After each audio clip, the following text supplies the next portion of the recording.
What's up, guys? We are taking you guys down to memory lane for the WBC Atomweight Championship we reviewed yesterday. And today we are going to the road again. The WBA. Now, the WBA Atomweight Championship never existed until September of 2011. And at this moment, we would actually have a lot more championships than the WBC did because ever since Momo, well, technically, ever since our Japanese friend Momo Koseki broke the huge record and still holds it to this day for the most title defenses in an atomweight division, over 17, holding them in a decade. Only just a handful of them have won the WBC belt, considering it started back in 2006 or 7. 2006. So it's kind of crazy that how that stuff became a laying the foundation of the Atomweight Championship. And even though I could almost say Momo Koseki could actually be the first ever. But until we get to it, well, first things first. I can't hide this, ladies and gentlemen, because as I'm recording this, let's just talk about a couple topics before we get to it. The first topic I would like to talk about is I just want to get through this entire tournament. This is the update. So we already did have talks about the entirety. The FIFA World Cup is dead. All of this is a waste of time. Who cares about watching this? We talked about this. We talked about that.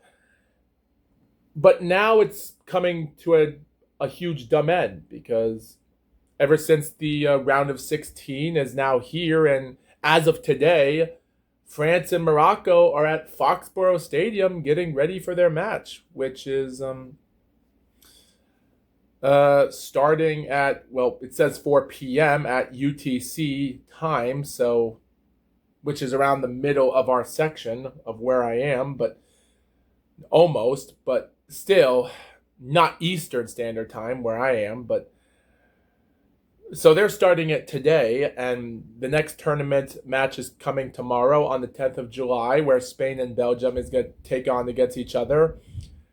The winner of that will face against whatever, because France might defeat Morocco because they're the last country from South America that are in the quarterfinals. And don't get me wrong, Morocco did surprisingly well 4 years ago to make it to the semis, being the first country to make it that far, to become the first South African continent to make it to the round of 4.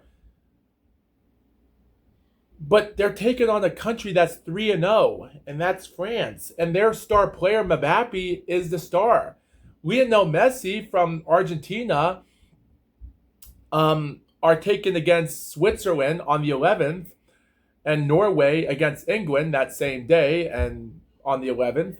And any of those teams are fighting against each other as well. The thing is, you have a bunch of champions here. It's ridiculous. And Argentina, they're also undefeated. 3-0. And same thing with Mexico. And they couldn't make it past the round of 16 with their 3-0 record. It just makes zero sense how they lost against England. And it still upsets me to this day why they did that. We don't know why Mexico didn't try.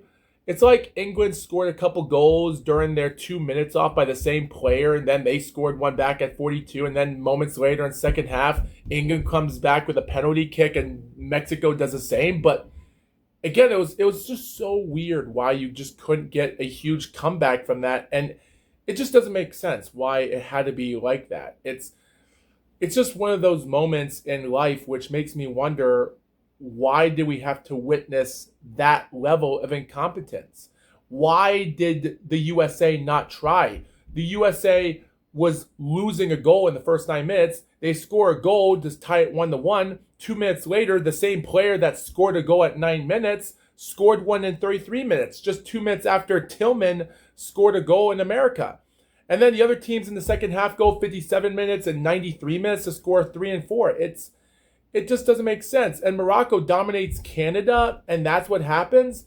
Like, imagine that. Belgium loses against Spain, Morocco loses against Canada, and the reason they made it to the quarterfinals is they defeated North Americans. And same thing for England. England could lose against Norway because they got lucky defeating countries like the Congo and Mexico because those countries aren't that competitive than their own continent, which is why they got there. And Norway got lucked on by defeating Ivory, and shockingly, they outplayed Brazil at the end, barely winning the match. And they could come into the quarterfinals as an underdog team against England, win, and they might not have a chance to defeat Argentina when Argentina takes on Switzerland that same day. So France and Spain could make it to the semis, in my opinion. Norway and Argentina could, but I do believe England is going to defeat Norway. But either way, both of those teams do not have what it takes to take on Argentina. And after that's over, on the 14th of July, which will be a Tuesday, when this episode is being uploaded, like I said before, the WBC will be uploaded on the 13th of Monday. This episode you're watching is the 14th of Tuesday. The WBO will be on Wednesday, and the 16th of Thursday will be the IBF. The 17th will be a specialty, nothing much crazy. But again, it's just one of those formality things. But yeah, on the 14th of Tuesday, the winners from the top brackets of France, Morocco, Spain, and Belgium, one of those four teams, two of them will compete against each other in the semis. And then on the 15th, I'm assuming England and Argentina will play against each other in the semis. And then after that's over, on the 18th of Saturday, we're going to have the bronze medalist crap, which might be Spain and Argentina. That's my opinion. And then the two undefeated teams that have... I can't even talk straight. Give me a second. Two of those teams that have an undefeated record of 7-0, which will be Argentina and France. And keep this in mind, just to let you guys know, even though North America and South America and Asia are the worst continents ever, Argentina are the only South American country that are in the round of 8. Switzerland, England, Norway, Belgium, Spain, France. 6 out of 8 of those are from Europe. Morocco, South America, Africa, and Argentina, South America. So Argentina are now suffering because their country of Colombia lost against Switzerland in the penalty kicks 2 days ago, and Argentina are fighting against them. Either way, it wouldn't matter because Colombia and Argentina are going to fight in the quarterfinals, so one of them would have to compete to make it to the semis. But that would be really of a bummer if Switzerland defeats Argentina, and now we have all 4 European countries making it to the semifinals, and the other last 2 and others will be in the bronze medalists of 4th, 3rd, and 1st and 2nd. So it's weird that Europe are now having a great year, and for some hilarious reason, it's kind of weird how South America is not doing well this year. But the only country that's holding their back is Argentina, which is kind of strange for me to see that. So I don't know how that's possible, but it's kind of ridiculous that Argentina is the only country in the quarterfinals, which is kind of strange. But again, we can't understand that when that time comes. So I can't really take those answers in. I just can't. It's ridiculous, but... Again, it's my own opinion. I have my own prediction. Like said, Spain... I don't think Belgium is going to defeat Spain. They just got lucky because they just took on a country that has no brain powers. They're quitters. That's what America is. They're quitters, and they'll never try. It just doesn't make sense. So I just think they're too hot for their britches, and Spain are going to defeat them. But even if Belgium does win, I don't think they got what it takes to defeat France. I just don't see it. But we're just going to have to wait and see. But I would like to talk about this more, but this episode has nothing to do with that. And we're just at the 10-minute mark. So Let's get to my second final topic. This is going to take like 5 minutes. I'm going to wait for the 15-minute mark until we talk about the WBC. So skip through this if you want to. What matters is now we should talk about what is going on today in the world of boxing. Well, luckily, the super flyweight division for women are now having information. Adelaida Ruiz, also in the super flyweight as women's boxing, is now putting it in as her rival opponent, Gina Fuchs, spelled Fuchs, Futches? Okay. Is now fighting to a rematch ever since they had a wild fight in 2024 when Gina won the fight by split decision for the interim WBA belt, barely squeaking out after she had her hand bloody and hurt in the first round, but she continued fighting and put on herself a wild performance to defeat Adelaida. Adelaida would be promoted on from 2025 to hold the belt. Well, the WBC belt, not the WBA belt, the WBC belt I meant to say. But yeah, so now they're having a rematch will be taking place this day on July the 18th, the same day, which will be the third place finals for the FIFA World Cup. One day on before Sunday on July the 19th will be the final match, which might be France and Argentina. And it upsets me that none of our American countries can't even try to fight them, which still is upsetting. But all in all, that right there is going to be interesting. We're surprising to see this, and it's going to be interesting because there's some interesting competition for some hopes here. Because Ginny is not into her prime as much in boxing, so the odds of her fighting against Mizuki Hiruta could be a huge slim on how she'll take on Adelaida. Adelaida has her own defenses of problems, so it might come to a fact. But ever since the WBA had a title change against a woman past her prime that defeated Yasmin Artiga recently, Emma Dolan from the UK disappointed her country with Irma Garcia from Mexico, still proving over 40 years old that she could still put in a huge beating. So Mizuki Hiruta has to do something, or out of nowhere, Gabrielle Fundora is going to go into the division and fight her. Again, I don't think Gabriella Fundora is ready to fight Mizuki. She's not ready to do that. I think she will be ready unless if she fights for one of the titles, or if someone are going to unify the titles and have Mizuki fight for one of the belts against the other people before Gabriella goes against one of them. Might take on the WBA champion, might take on Irma Garcia, or so one of them to win the belts, and we might go for an undisputed super flyweight championship clash against Gabrielle Fundora and Mizuki Hiruta, which I am scared that Mizuki is not going to win. And yes, she might never have an undefeated record, but Mizuki Hiruta might never retire undefeated, and that might break my heart forever. And I might be a hater to her as a misogynist for the rest of my life if that happens. But the least I want to see her do is become an undisputed champion. That's all I want to see. A Japanese woman to prove undisputed. And it's like the Japanese women are not getting close to that. So I think Gabrielle Fundora should take some time off, fight someone else in the super flyweight for a title belt, maybe fight for the other belts if Mizuki's team aren't going to do nothing about it. Have Mizuki have a couple other title defenses because she has 7 in a row. Go for maybe another one this year, and then next year in 2027, she'll fight someone else. Just give her 2 fights this year. Mizuki deserves to take some time off after her May Sullivan fight someone else later this year, fight somewhere else, and then make that 8 and 9 title defenses, and then make her 10th title defense for the undisputed belt if she's going to fight one of the people for the title and have Gabriella take the rest of the belts, and then we'll have the clash for undisputed. That might be the moneymaker we can see right there. And I hope that's what people are going for. I think it's the smart idea. You let me know. So that's all I have to say. Oh, yeah, and Andy Ruiz has been pointing out that he's going to stay to make a comeback with Matchroom Boxing and DAZN.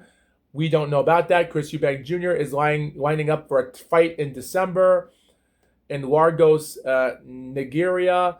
We do have other things with Devin Haney is taking on with trainer with confident with Tiger Johnson to dethrone Devin Haney. Drell Hitman Charlo is still trying to get stuff done as he's trying to revive his career against a nobody this year. Again, all of this information is going to be tough to find out, but again, we're just going to wait for that to come because at this moment, it's too late to speak about it.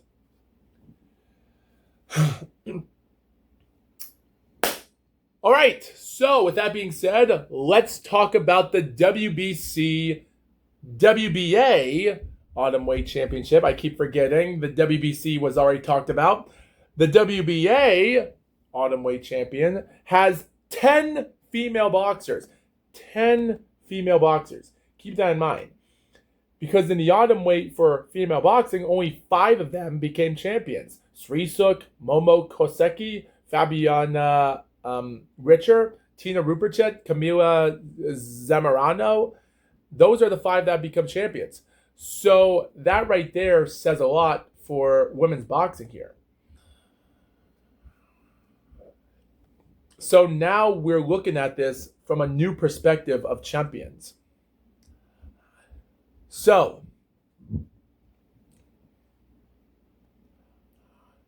with all that being said, we have liftoff for September of 2011.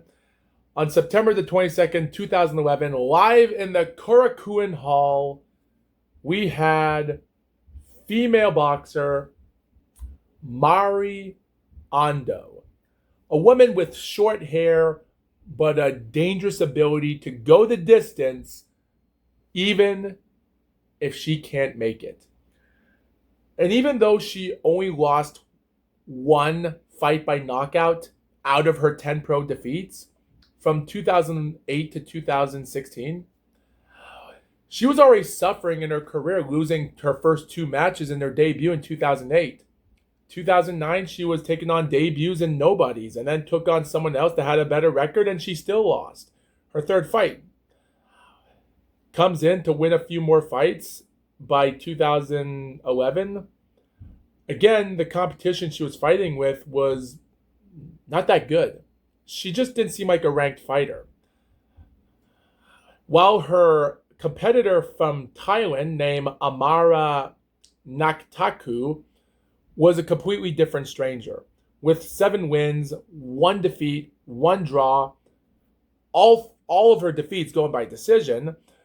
She was also a vacant Oriental and Pacific Boxing Federation minimum weight champion 2010 last year ago, but she did lose against future star Etsuko Tada, who would be one of the future stars in Japanese boxing by that time, when Tada was 6-0-2 at the time.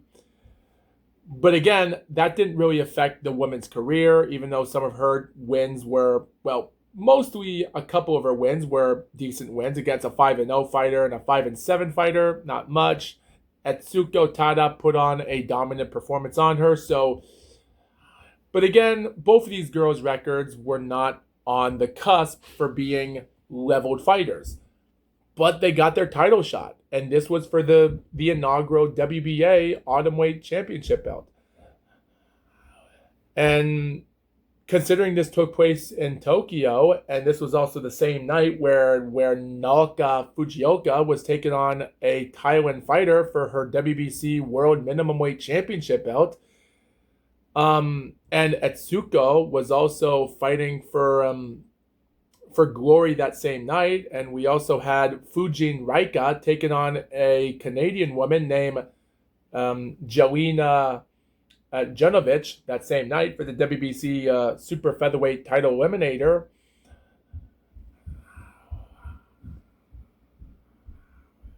Mari Ando came in, went on, and did her performance well. After 10 rounds of boxing, the judges went through it with 99-92, 98-92, 97-93. Mari Ando became the female boxer as a champion. As for the Taiwan fighter, our Taiwan fighter would later, 3 months later, would take on Yuko Kuroki, another dangerous fighter I've actually talked about, who was the last opponent Momo Koseki ever fought against. And again, Yuko defeated her, and by the start of 2014, that would be the end for Amara.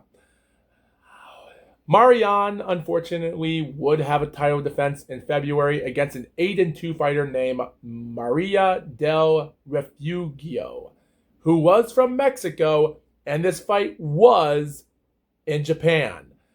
And of course, Maria del Jimenez Cruz took on against Momo Koseki back in 2013 for the Atomweight belt.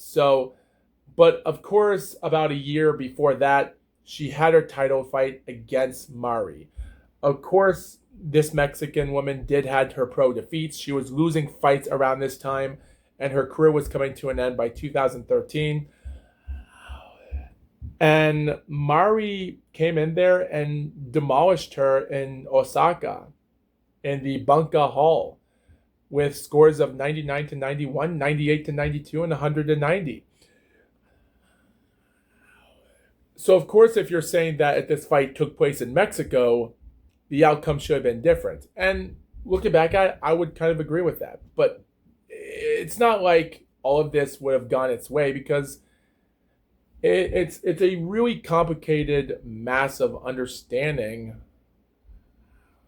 the formality of this. So I really can't say for certain. But by September the 16th, 2012, about 1 week before her 1 year for the title reign, she would take on a 12-5-1 Japanese star that goes by the name of Ayaka Miyao. Ayaka Miyao is one of those female boxers that could lose a bunch of fights. And the way she would lose, she could lose by knockout. She could lose by this. But surprisingly, she could still put on a damn good performance. Because around this time in 2012, she would make history like never before. Because in 2012, Ayaka Miyao set the record for the most punches thrown in 1 minute as a female. And this was in the 2012 Guinness World Record book. She threw 555 punches in 1 minute. And I'm sure this might have not woken up Mariando as much, but she should have realized something fishy was up. She went in there and did the best she could. It wasn't enough. In front of the entire crowd from Osaka, Toyonaka, Ayaka came in and managed to squeeze out the best competition as best she could. With the scores reading it 97-93, 96-94, 98-93, Ayaka became the WBA Atomweight Championship. And by 2013, she had another title run for herself.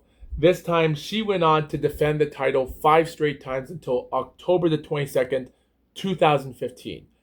What were those 5 title defenses? Were they better than anything else? Was it the record for the most title defenses for the WBA? Definitely. But how good was it? Well, this is how we started out. So in February the 26th, back in the Korakuen Hall, Masai Akitaya, another Japanese female, which I have mostly I have talked about, who actually took on against Momo Koseki back in 2010, and also took on other belts that I will talk about, but never became champion, no matter how many opportunities she had.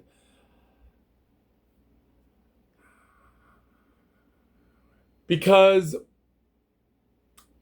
the woman just had problems. The scorecards are unknown to this day, but all we know is Ayaka won the fight by unanimous decision, depending on who you ask. And later, by the end of 2013, in June the 24th, she would have a rematch against Mari Ando. Mari did win another fight recently at the time. And of course, she did try her best to win rounds. Ayaka did better than her. All three judges scored it 97-93, giving her the rematch victory. And later in November the 28th, also in Korakuen Hall, the third time in her title defense, she would take on another fighter, which gave her the distances of 97-93 by two judges, 96-94. Ayaka would take on the Philippine-born fighter living in Australia, Gretchen Abaniel. Abaniel was just one of those females that were not much of a quitter. She was a WIBF and a WIBA minimum weight champion, a GBU champion. But she was just one of those females that she could win out those minor weight belts, but just could not get that win for the major title. She had moments for the IBF belt minimum weight back in 2011 and the vacant WBO minimum weight a year later, but it just wasn't enough.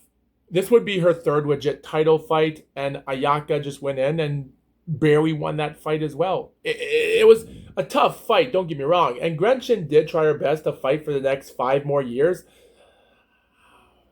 She would have a fourth major title fight for the WBO minimum weight in 2014. Wouldn't win. She would fight for the IBF world minimum weight title again in 2017 against Zhongju Kai. And then her sixth one would be against Tenkai Tsunami, who was 25-12 back in 2018 for the WBO light flyweight champion. And that ended with a horrific knockout defeat, which suffered Gretchen the most. And a year later, she lost against Anicia Estrada, who was 16-0 at the time in 2019, and she could not even get through 4 rounds. So yeah, it kind of stinks. It was tough. So it just goes to show you that's how tough it was. It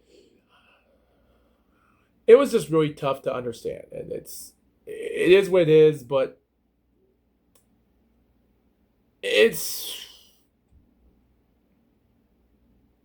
I just don't know. I wish I could explain it more, but I don't know.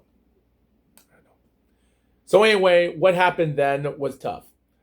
So on March the 3rd, 2014, I don't know if this was for the title because BoxRec doesn't show the WBA titles anymore. So I'm going to go on the Wikipedia here to look up her name. Surprisingly, for titles. So the fourth title fight, okay, so this was her fourth title defense, taking place in the Korakuen Hall against Thanya Tuyon, Tuyon, who was a 10-4-1 fighter back in the day. And Ayaka would actually defeat her by a round 5 KO victory to score her fourth title defense. And this woman was from Thailand, and she would fight against other legit competitors, but just like many of the other females, she would not become champion. But again, I don't know much about this woman, but yeah. Okay, so this would be her fourth title defense, but after this, she would actually take a break. In August the 7th, she would take on a Sakura Hagiwara woman from Thailand who had an 0-6 record at the time, but would retire with a record of 19-25 by 2026. Well, she's still boxing in 2026, so that right there says a lot, but all in all, not bad.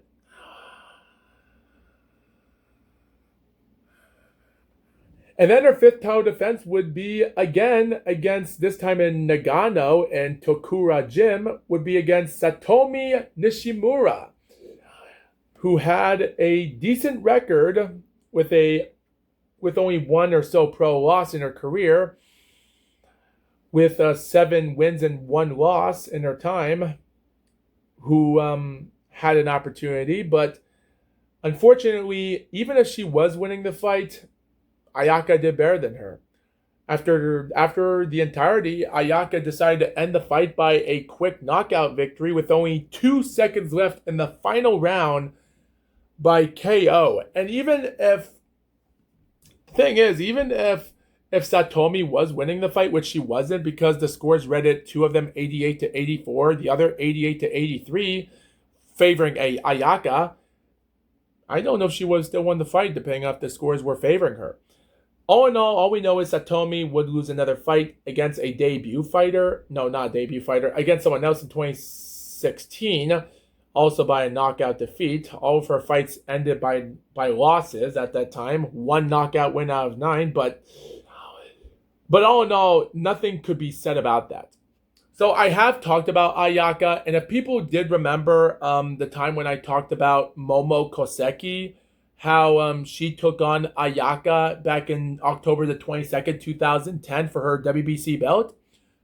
Well, remember when I said that Momo might have came too little too late for the WBA belt?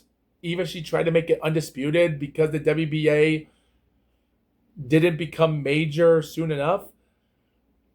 Well, Momo decided to, the thing is, in 2015, Ayaka would have a non-title fight, 6-round fight in March against an 8-6-2 fighter. And then a few months later, in October the 22nd, she fights against Momo. Momo would barely win the fight after getting knocked out in the first round. Ayaka put on an okay performance. She tried the best she could, but again, two judges read 96 to 93 and the other 95 to 94.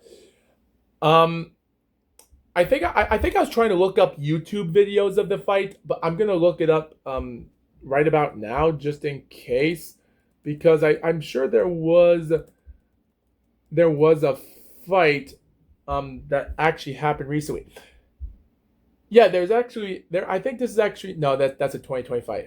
Yeah. Okay. I don't know if I can even find the boxing match.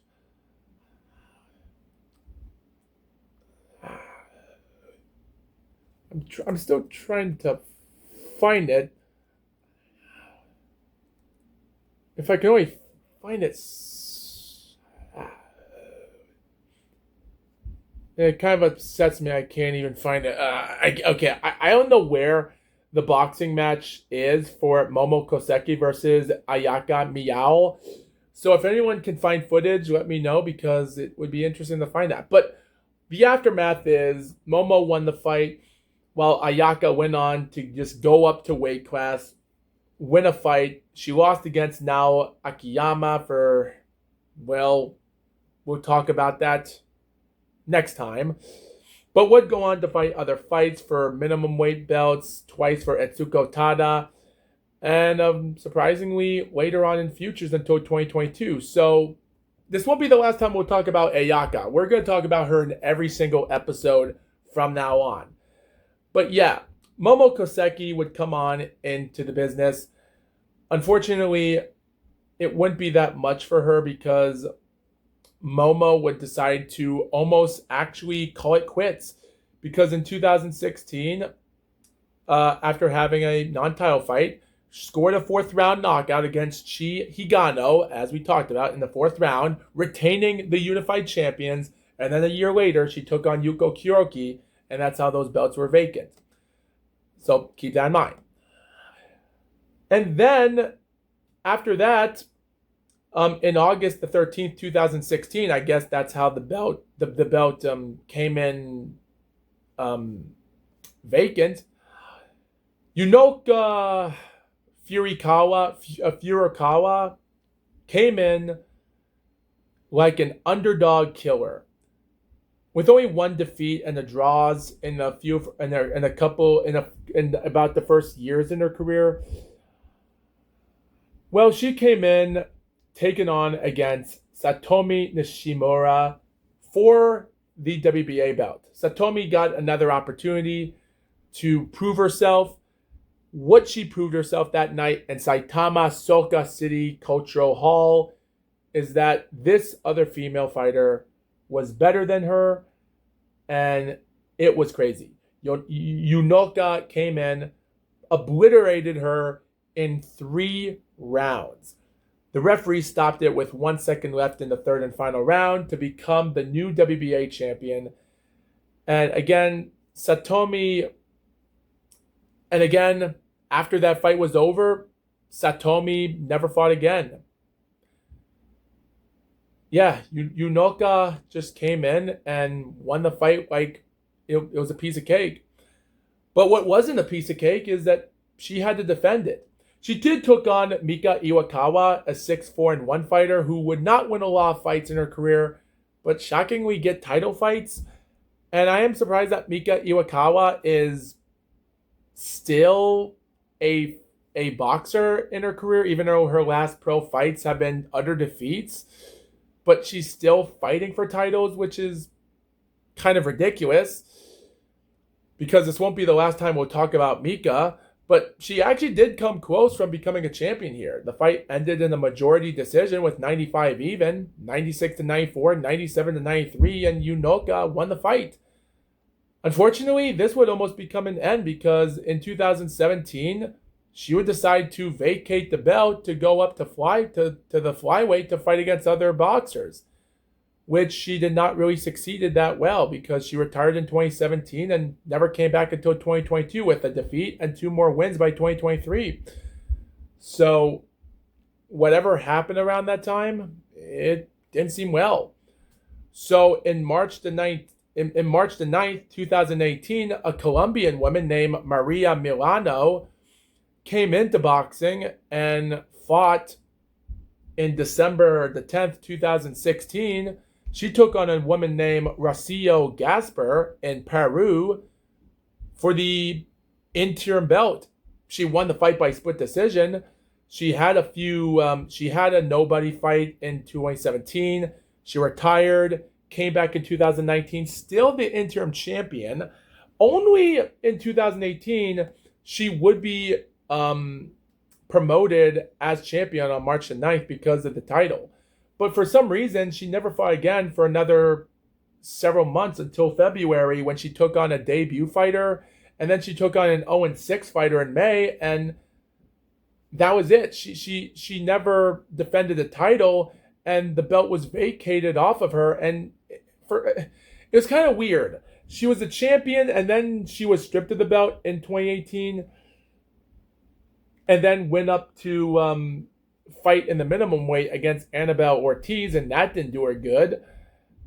So it's hard to understand the story about that, of how the Colombian woman came into the win there, but I'm still trying to understand that.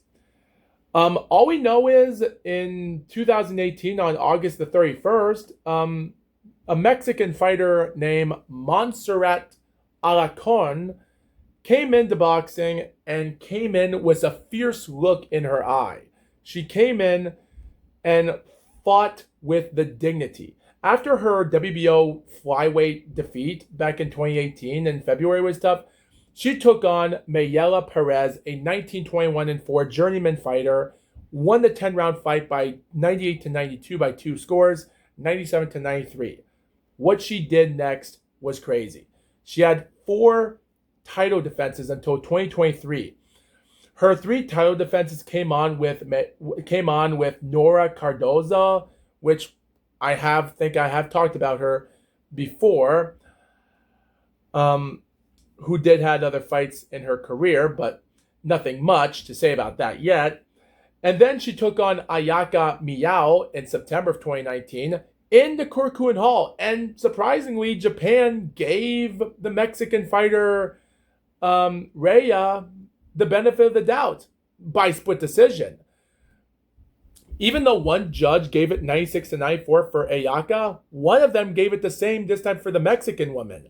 And the third judge gave it a wide 98-92. And when you look it up, that judge was from New Zealand, living in Samoa. The judge that also gave her the other score was from Taiwan.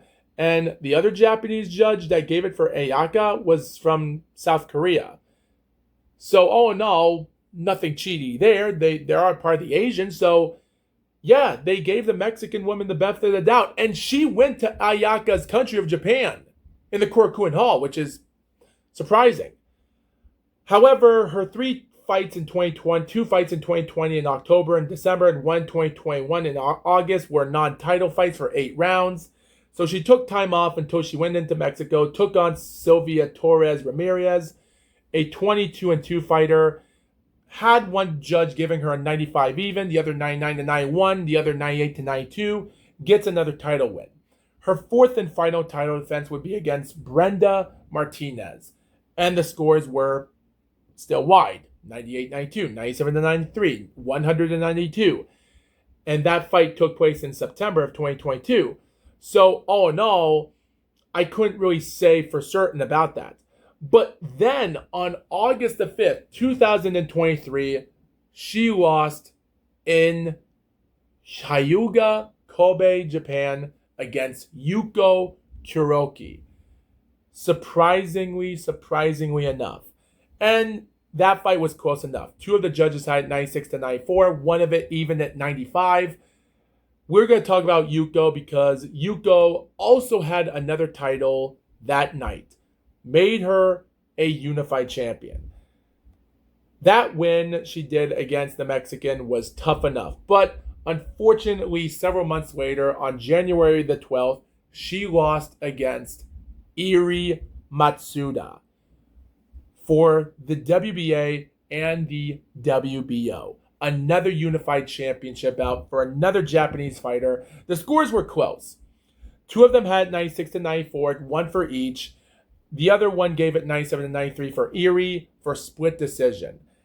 And after that was it, all heck ran loose for Japan when they all went to Germany to, well, Eri Matsuda took on Tina Ruperchet and got knocked down in the first round. She did try to come back, and two of the scores had 96 to 93 and the other 97 to 92. Tina Ruperchet won. Later in April, Tina won the other belts, and that was it. That was the end of the Undisputed. She gave up all the belts in October, relinquishing them all until November the 21st. Two Spanish females that goes by the name of Isabel Rivera and Sylvia Torres in Spain fought for the vacant WBA belt. Isabel, a 38-year-old woman that, in my opinion, doesn't have nothing left, who took on against Sarah Borman back in April the 26th in Germany for the minimum weight championship belts, came in, dominated the 10-round fight by scores of 100 to 90. The other judge was a 99 to 91 victory. No, wait, that's wrong. I meant no. Wait, what were the scores on that fight? There is no scores on the fight, but it does say that Isabel did retain her title on May against a 14-1 woman named Napfon, who was from the country of Thailand, and surprisingly, those were the scorecards I was talking about. So, again, were those scorecards counted as the title defense? I don't know. I don't know if that was counted as a title defense or not. Wikipedia doesn't show if this was a title defense, but I don't know. I'm trying to look up if this was a title defense or not. Again, Isabel won the fight and retained the belt in May against a Taiwan woman in Spain, but I don't know. I don't know if that was for the WBA belt or not. But still, that was the end. So the final couple years of boxing might have been uneventful for me because I've already talked about that history. But I think my final thoughts are this. Where are we going from all of this? With all these 10 females in boxing and 6 of them that were from Japan, I will say though, even though these Japanese female did put on a great performance and the Mexican woman of Alacron Raya did surprisingly well going to Japan to take on Ayaka and won the fight legit and had a close fight with Yuko. So I guess it wasn't that much of a bummed waste of time. So I guess that evens up the score. But the only thing I want to see what's evened up the score is what is going to happen in the month, in any month. We have to talk about a belt that was only organized differently And when I talk about this, keep this in mind. There's a lot of Japanese women in this division that are becoming champions. And even though I skip the fights in 2024 and skip the fights of 2025 because I'm going to save those fights for last, I'm not going to talk about the November thing anymore because, well, maybe in the IBF, I'll talk about it one more time when we get to the IBF. But my point is, there's a lot to this that meets the eye. So what I'm going to do, I'm going to end this video right now. We're going to come back. I'm going to take a water break, and then we'll come back, and I'll talk about the WBO championship belt for the Atomweight. So with that being said, we'll see you guys later. I'll see you guys tomorrow, and stay tuned for more updates. Thank you.